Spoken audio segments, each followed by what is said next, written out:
Assalamualaikum warahmatullahi wabarakatuh. Perkenalkan, nama saya Friska Felinda Firdayanti, NIM 18122200095. Kami dari Sekolah Tinggi Ilmu Ekonomi Rahmania Sekayu, dan pada video kali ini kami akan mempresentasikan tentang desain pekerjaan dan analisis pekerjaan yang ditugaskan oleh Bapak Ferry Supriyanto SE MSI. Dan untuk materi yang pertama itu akan dijelaskan langsung oleh saya sendiri. Jadi di sini ada definisi desain pekerjaan. Jadi desain pekerjaan secara garis besarnya adalah fungsi penetapan kegiatan kerja seseorang atau sekelompok karyawan secara organisasional. Tujuannya untuk mengatur penugasan kerja supaya dapat memenuhi kebutuhan organisasi. Dan ada pula definisi desain pekerjaan menurut ahli, yaitu Edi Hergianto. Menurut Edi Hergianto, desain pekerjaan adalah rincingan tugas dan cara pelaksanaan tugas atau kegiatan yang mencakup siapa yang mengerjakan tugas, bagaimana tugas itu dikerjakan, dan bagaimana tugas itu dilaksanakan, serta apa hasil yang diharapkan. Dan ada pula menurut Mathis and Jackson, definisi desain pekerjaan merujuk pada pengaturan tugas, kewajiban dan tanggung jawab menjadi sebuah unit kerja yang produktif. Desain pekerjaan menyampaikan isi dan pengaruh pekerjaan kepada karyawan. Pengidentifikasian komponen pekerjaan yang ada merupakan satu bagian integral dari rancangan pekerjaan. Nah, dalam melaksanakannya, desain pekerjaan ini memiliki 3 alasan utama, yaitu yang pertama, desain pekerjaan dapat mempengaruhi kinerja untuk pekerjaan tertentu, khususnya untuk memotivasi tenaga kerja yang dapat membuat perbedaan besar pada kinerjanya. Jadi desain pekerjaan ini memang memiliki fungsi tersendiri untuk tenaga kerja, karena setiap tenaga kerja itu pasti memiliki desain pekerjaan yang berbeda-beda. Yang kedua adalah desain pekerjaan dapat mempengaruhi kepuasan kerja, karena seorang tenaga kerja yang puas dengan konfigurasi pekerjaan tertentu belum tentu memuaskan bagi yang lainnya. Jadi, karena adanya desain pekerjaan dan juga konfigurasi pekerjaan, jelas membuat setiap tenaga kerja itu memiliki nilai kepuasan masing-masing. Jadi untuk personal yang A dan personal yang B itu belum tentu menurut mereka kinerjanya memuaskan. Dan yang ketiga adalah desain pekerjaan dapat mempengaruhi kesehatan fisik maupun mental. Dan untuk materi yang kedua ini adalah pentingnya desain dalam pekerjaan. Desain dalam pekerjaan adalah faktor dominan yang harus ada pada manajemen operasi di sebuah perusahaan atau lembaga lainnya atau badan usaha lainnya. Fungsinya adalah untuk meningkatkan produktivitas para staf, khususnya dalam melaksanakan kegiatan operasi perusahaan. Jadi, desain dalam pekerjaan ini memang sangat dibutuhkan di setiap perusahaan, dan juga setiap perusahaan itu sudah ada job design masing-masing. Fungsinya untuk membuat para karyawan itu melaksanakan operasional perusahaan sesuai dengan SOP yang sudah diberikan oleh perusahaan. Job design atau desain pekerjaan adalah sebuah alat untuk media yang dipakai untuk memotivasi masing-masing staf dan juga memberikan tantangan kepada mereka agar bisa bekerja dengan semaksimal tanpa rasa tertekan. Ini berarti setiap perusahaan harus memiliki trik khusus agar para staf mampu bekerja lebih produktif daripada sebelumnya, meminimalisir rasa bosan dan juga dapat memunculkan kepuasan kerja. Desain ini juga bertujuan untuk melawan perasaan stres dan tertekan pada karyawan. Jika setiap staf mampu bekerja secara produktif dan juga senang dalam melakukan segala aktivitas operasional perusahaan yang dibebankan kepada mereka, maka outputnya adalah tujuan yang ingin dicapai perusahaan akan tercapai dengan baik. Jadi setiap perusahaan itu pasti ada job design masing-masing. Dan fungsi job design ini juga untuk mempercepat pekerjaan yang dilakukan oleh para tenaga kerja, agar pekerjaan yang mereka lakukan dapat seproduktivitas mungkin, dan juga perusahaan dapat mencapai profit dengan waktu ataupun dengan tenggang waktu dan juga dengan budget yang sudah mereka anggarkan. Maka dari itu untuk mencapai suatu ke profit atau juga untuk mencapai tujuan dari perusahaan, memang sangat diperlukan job design atau desain dalam pekerjaan agar karyawan dan tenaga kerja dapat melaksanakan pekerjaan sesuai dengan SOP yang telah diluncurkan dari setiap perusahaan. Terima kasih, dan untuk materi yang selanjutnya akan dibawakan oleh teman-teman yang lainnya. Assalamualaikum warahmatullahi wabarakatuh. Assalamualaikum warahmatullahi wabarakatuh. Perkenalkan, nama saya Lia Rahmawati. NIM saya 1812120082.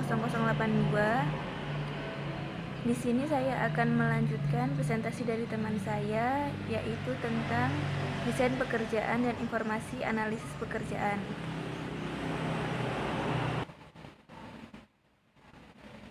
Di dalam desain pekerjaan dan informasi analisis pekerjaan ini, ada tahapan dalam desain pekerjaan. Nah, tahapan-tahapan dalam desain pekerjaan ini menyangkut yang pertama, spesifikasi tugas-tugas individual. Artinya, apa perbedaan tugas-tugas yang harus dilaksanakan. Jadi setiap pekerja itu akan melakukan tugasnya masing-masing atau sesuai dengan arahan yang diberikan oleh atasannya. Yang kedua, ada spesifikasi metode untuk melaksanakan setiap tugas. Bagaimana setiap tugas akan dilaksanakan. Nah, sebelum melaksanakan pekerjaan itu ada metodenya atau langkah-langkahnya, sehingga pekerja bisa dengan mudah melakukan pekerjaannya. Nah, yang ketiga itu ada mengkombinasikan tugas-tugas ke dalam pekerjaan spesifik yang akan diberikan kepada individu-individu. Artinya, tugas-tugas yang akan diberikan itu dapat dikombinasikan kepada pekerja sehingga pekerja nanti tidak akan sulit untuk melaksanakan tugas-tugasnya.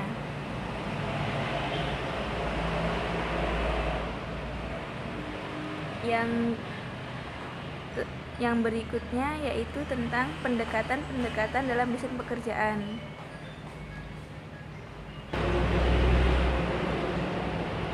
Pendekatan-pendekatan dalam desain pekerjaan itu ada dua. Yang pertama pendekatan mekanistik, yang kedua pendekatan sosioteknikal. Yang pertama yaitu pendekatan mekanistik, merupakan pendekatan tradisional dan didasarkan pada apa yang diketahui dari pengalaman sendiri atau diawali dari yang sederhana ke yang lebih kompleks. Dalam pendekatan ini manusia dianggap sebagai mesin. Yang kedua yaitu pendekatan sosioteknikal, adalah suatu pendekatan untuk desain kerja organisasi yang kompleks yang mengakui interaksi antara manusia dan teknologi di tempat kerja.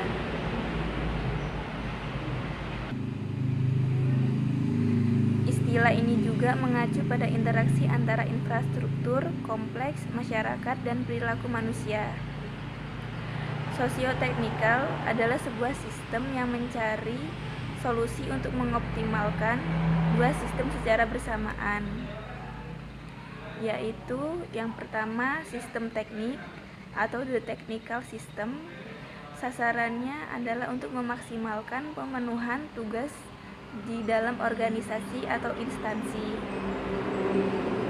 Yang kedua yaitu sistem sosial atau the social system. Sasarannya adalah untuk memaksimalkan kualitas kerja si pemakai sistem. Sekian presentasi dari saya. Materi selanjutnya akan disampaikan oleh teman saya. Assalamualaikum warahmatullahi wabarakatuh. Perkenalkan, nama saya Riki Nur Setiawan. Saya dengan NIM 1820080 dari kampus D. Sungai Lilin. Baik, saya di sini akan menjelaskan tentang desain pekerjaan dan metode desain pekerjaan. Oke, baik, kita akan memulai dengan desain pekerjaan atau job design. Itu adalah suatu alat untuk memotivasi dan memberi tantangan pada karyawan yang bertujuan agar lebih efektif dan efisien saat melakukan pekerjaannya. Di sini ada unsur-unsur desain pekerjaan, yaitu ada 3. Ini unsur organisasi, yang kedua unsur lingkungan, dan yang ketiga yaitu unsur perilaku. Untuk unsur organisasi di sini ini digunakan untuk mencapai output yang maksimal dari pekerjaan karyawannya. Di unsur organisasi ini ada 3 metode lagi, yaitu metode pendekatan mekanik yang digunakan untuk meminimkan waktu tenaga pekerjaan dari karyawannya tersebut. Pendekatan ini mengacu pada efisiensi tenaga, waktu, biaya, dan pelatihan yang dibutuhkan karyawan. Itu sangat berpengaruh pada pendapatan perusahaan tersebut. Yang kedua yaitu aliran kerja, digunakan untuk menentukan urutan dan keseimbangan kerja karyawan. Yang ketiga yaitu praktek-praktek kerja, itu seperti waktu perjanjian perkontrakan pada karyawan dan perusahaannya waktu sebelum masuk bekerja. Nah, yang kedua di sini ada unsur lingkungan, yaitu unsur lingkungan ini sangat berpengaruh pada SDM-nya di dalam sekitar perusahaan tersebut. Yaitu di sini pada pengaruh tenaga kerja. Pengaruh tenaga kerja di sini pasti untuk perusahaan itu akan mencari yang mempunyai skill-skill yang sangat dominan atau sangat berpotensi untuk dijadikan karyawan pada perusahaan tersebut. Yang ketiga yaitu unsur perilaku. Unsur perilaku di sini untuk menilai apakah karyawan tersebut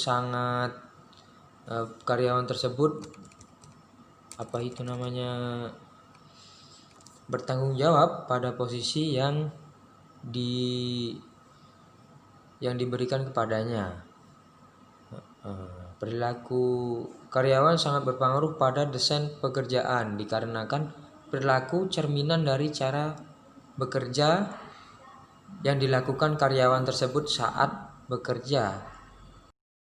Oke, baik, saya akan melanjutkan presentasi saya dengan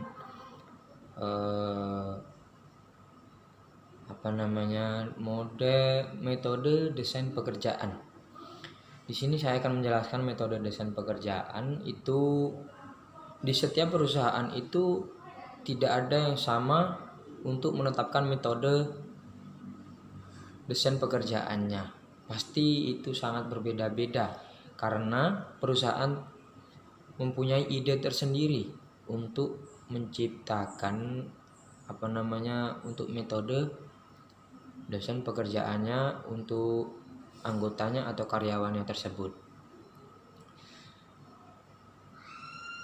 Dalam metode desain pekerjaan ini yang terpenting adalah komunikasi antara bos dan karyawannya. Dengan komunikasi akan menimbulkan pekerjaan yang disusun akan lebih efektif dan efisien atau sistematis. Dalam metode desain ini ada 3 metode yang harus diterapkan oleh perusahaan. Yaitu yang pertama adalah job rotation atau rolling pekerjaan. Ini yang dimaksud dengan rolling pekerjaan itu adalah rolling posisi yang diduduki karyawan.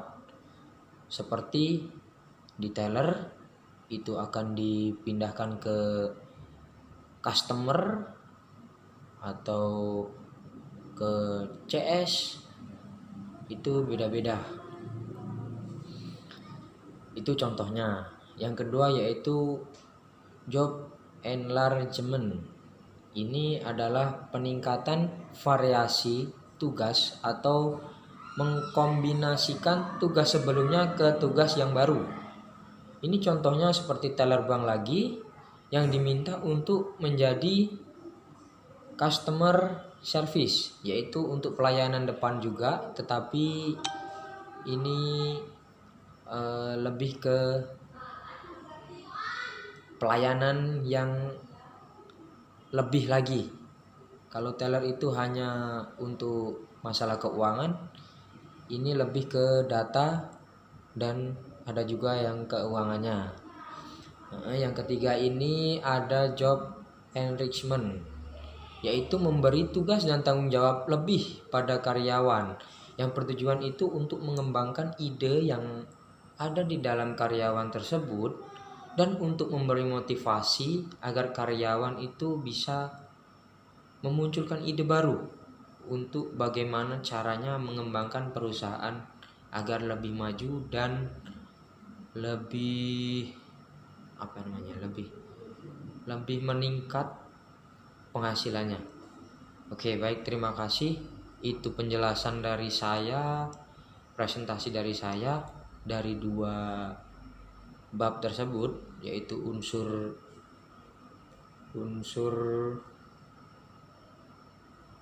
desain pekerjaan dan metode desain pekerjaan.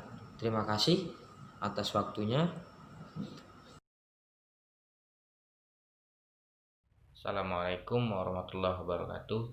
Perkenalkan, nama saya Ali Akbar. Di sini saya akan melanjutkan presentasi yang sebelumnya sudah disampaikan oleh teman saya. Di sini saya akan menyampaikan dua materi. Yang pertama, pengertian menganalisis suatu pekerjaan dan manfaat dari menganalisis suatu pekerjaan.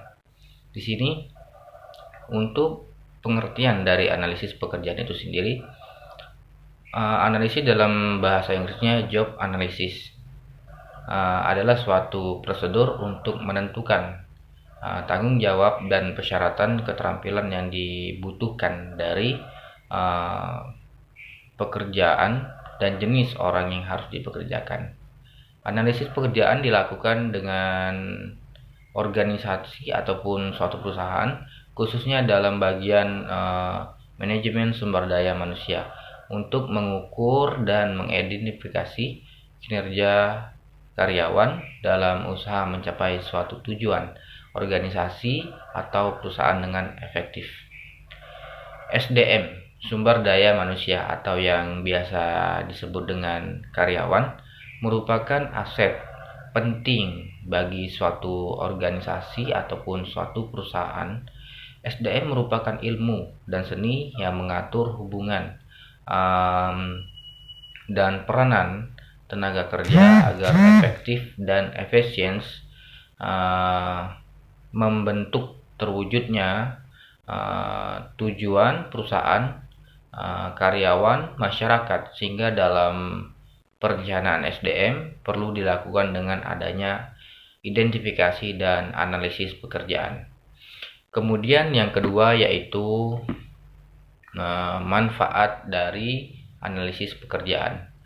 Manfaat dari analisis suatu pekerjaan, banyak manfaat yang utamanya akan dirasakan oleh organisasi ataupun suatu perusahaan, namun tak terkecuali karyawan itu sendiri dapat merasakan manfaat dari menganalisis suatu pekerjaan yang ada. Berikut adalah manfaat-manfaat dari kegiatan analisis pekerjaan dalam suatu organisasi atau perusahaan. Yang pertama, manfaat dari analisis pekerjaan bagi karyawan. Pertama, memperkenalkan karyawan baru dengan pekerjaan pada jabatan yang ditempatkan agar karyawan lebih bisa memahami job desk yang sudah ia sebelumnya lamar atau yang akan ia lakukan selanjutnya. Yang kedua, menentukan kebutuhan-kebutuhan pelatihan bagi para karyawan agar karyawan lebih bisa efektif lagi dalam bekerja. Yang ketiga, mengembangkan rencana-rencana pengembangan karyawan yang potensial agar dapat mencapai suatu tujuan yang lebih maksimal lagi. Mengevaluasi, yang keempat, mengevaluasi tantangan yang ada dalam lingkungan dalam mempengaruhi pekerjaan individu. Dalam individu itu dapat mengevaluasi, memperbaiki lagi suatu pekerjaan. Yang kelima, merencanakan kebutuhan karyawan di waktu yang akan datang. Maka daripada itu, setiap karyawan memerlukan dan dapat juga memberikan manfaat bagi dirinya dari analisis tersebut. Kemudian manfaat analisis bagi suatu perusahaan. Suatu perusahaan dapat merasakan manfaat.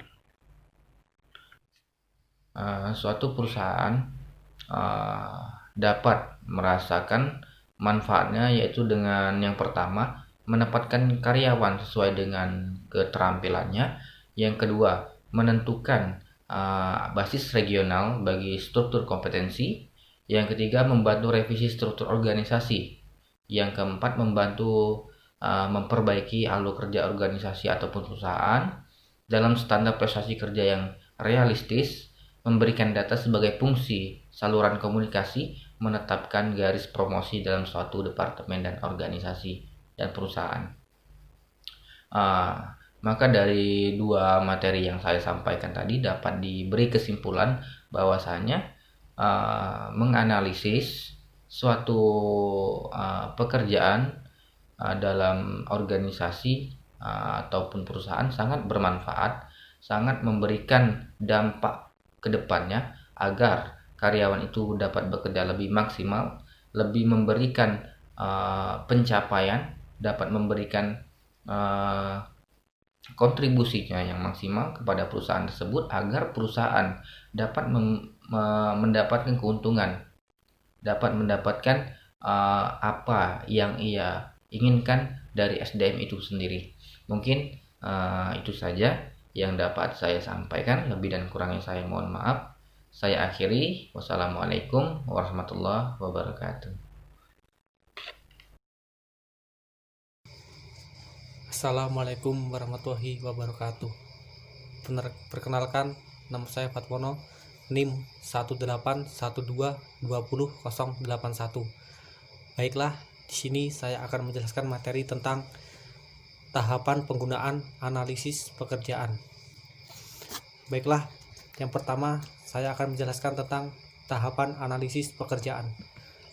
Dalam analisis pekerjaan terdapat dua langkah utama yang harus dilakukan, yaitu pertama, penentuan tugas-tugas utama, kegiatan-kegiatan, perilaku-perilaku atau kewajiban-kewajiban yang akan dilaksanakan dalam pekerjaan.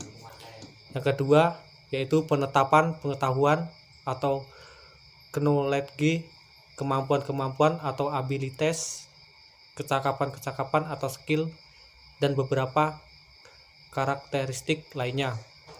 Faktor-faktor kepribadian, sikap, ketangkasan, atau karakteristik fisik dan mental yang harus diperlakukan lagi bagi pekerjaan yang dibutuhkan untuk pelaksanaan tugas-tugas. Yang selanjutnya yaitu manfaat analisis pekerjaan.